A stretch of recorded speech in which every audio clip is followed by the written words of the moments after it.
আসসালামু আলাইকুম my lovely viewers, welcome back to my channel. আপনাদের জন্য আমার আজকের রেসিপি লেইজি পিৎজা। আসলে এই পিৎজাটা খুব ঝটপট তৈরি করে নেওয়া যায়, এর জন্য আমি এর নাম দিয়েছি লেইজি পিৎজা। আপনারা কিন্তু বাসায় খুব কম সময়ে এই পিৎজাটা তৈরি করে নিতে পারবেন। আমার এই লেইজি পিৎজা কিভাবে বানালাম চলুন দেখে নিই। তো পিৎজা বানানোর জন্য প্রথমে নিয়ে নিচ্ছি ব্রেড। এই পিৎজাটা বানানোর জন্য আলাদা করে ডো তৈরি করে নেওয়ার কোনো ঝামেলা নাই। এবার আমি এই ব্রেডের উপরে দিয়ে দিচ্ছি পিৎজা সস। এখানে আপনারা চাইলে টমেটো সসটাও ইউজ করতে পারেন, তবে পিৎজা সসটা ইউজ করলে এই পিৎজার টেস্টটা পারফেক্ট হবে।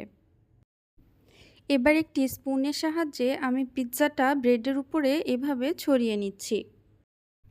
এই পিৎজাটা বানানোর জন্য সস বা আদার্স ইনগ্রেডিয়েন্টসের কোনো নির্দিষ্ট পরিমাপ নাই।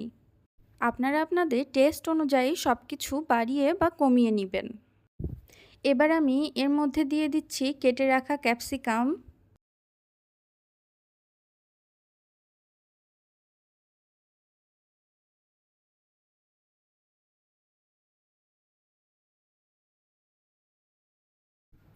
ক্যাপসিকাম দেবার পর আমি এর মধ্যে দিয়ে দিব কেটে রাখা পেঁয়াজ।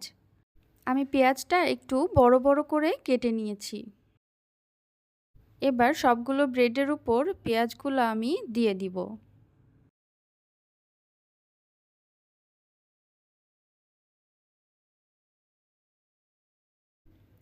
এবার আমি এর মধ্যে দিয়ে দিব অরিগ্যানো। অরিগ্যানোটা পিৎজাতে কিন্তু অবশ্যই ব্যবহার করতে হবে। অরিগ্যানোটা দিলে পিৎজার থেকে অনেক সুন্দর একটা স্মেল আসে আর টেস্টটাও কিন্তু একদমই অথেন্টিক হয়। তাই রিয়েল পিৎজার টেস্ট পেতে অরিগ্যানোটা কিন্তু অবশ্যই ব্যবহার করবেন।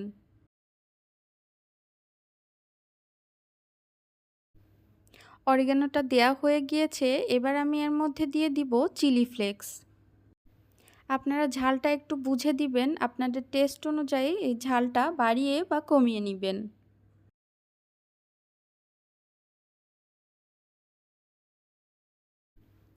এখন আমি এর মধ্যে দিয়ে দিব প্রয়োজন মতো লবণ।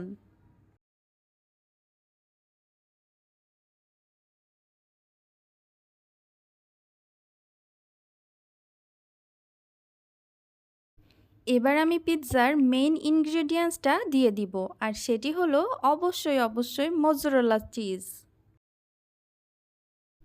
চিজ আসলে পিৎজার মেইন একটা পার্ট।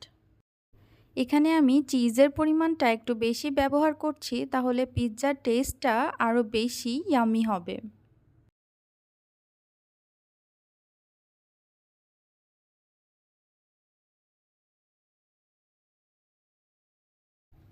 পিৎজার উপরে চিজটা দেয়া হয়ে গেলে এবার আমি এর মধ্যে আবারও একটু ক্যাপসিকাম আর অনিয়ন দিয়ে দিব।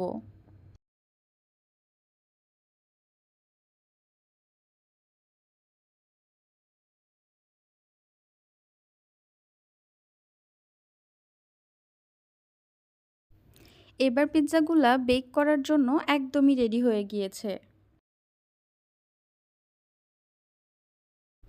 আমি একটা বেকিং ট্রে নিয়ে নিয়েছি আর এর মধ্যে দিয়ে দিচ্ছি 2 টেবিল স্পুন বাটার। বেকিং ট্রেতে বাটার এভাবে মেখে নিতে হবে। এবার আমি এর মধ্যে রেডি করে রাখা পিৎজাগুলা দিয়ে দিব। আপনারা চাইলে হাঁড়ির মধ্যে কেক যেভাবে বেক করে সেই পদ্ধতিতেও এই পিৎজাগুলা বেক করে নিতে পারেন। আমি পিৎজাগুলা ওভেনে বেক করে নিব। ওভেনে আমি 140 ডিগ্রি তাপমাত্রায় 10 মিনিটের জন্য বেক করে নিব। তো আমার পিৎজাগুলা রেডি হয়ে গিয়েছে। আপনারা দেখেই হয়তো বুঝতে পারছেন কতটা ইয়ামি হয়েছে পিৎজাগুলা। দেখতে যতটা সুন্দর হয়েছে, খেতে কিন্তু তার থেকে আরও বেশি টেস্টি হয়েছে। পিৎজাটা কতটা সফট হয়েছে একটা পিৎজা আমি ভেঙে দেখাচ্ছি।